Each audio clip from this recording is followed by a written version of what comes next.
lakini nimeangalia jengo la hapa, nimeangalia na lile jengo pale, nimeelekeza. Kumekuwepo na utaratibu katika baadhi ya maeneo, wakandarasi kutokufuata BOQ, kutokufuata mikataba ambayo ilikuwa imetolewa, kwamba kwenye jengo ambalo lilitakiwa liwekwe nondo 6 zenye milimita 16, kwa kuwa tunapoenda kukagua panakuwa pameshafunikwa, unakuta aliweka ya milimita 12, unakuta aliweka ya milimita 9, unakuta badala ya kuweka 6 ameweka 4, na kwa sababu ameweka na mabomba akaweka na zege, tunauziwa mbuzi kwenye gunia. Sasa nimesema kila mkoa uwe na vile vifaa ambavyo vinaweza kuelekeza BOQ imefuatwa bila kubomoa jengo, kila mkoa.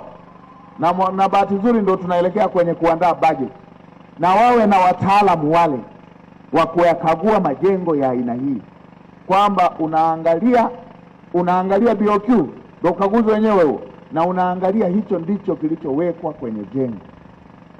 Jengo likiwa limeshapakwa na rangi, unaonaje kwamba liko vizuri na BOQ haunayo pale?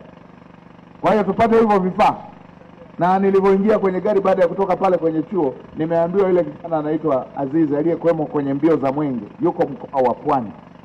Mikoa yote wawe na kitengo na vifaa na wataalamu wa kuyachunguza majengo, tusisubiri mbio za Mwenge. Ndio. Na siku za mbio za Mwenge tunachaguaga majengo ya kuupeleka Mwenge. Kama tunachaguaga yale tunayotaka Mwenge uone na tupate sifa kwamba mkoa umefanya vizuri, je, yale ambako watupelekaje Mwenge?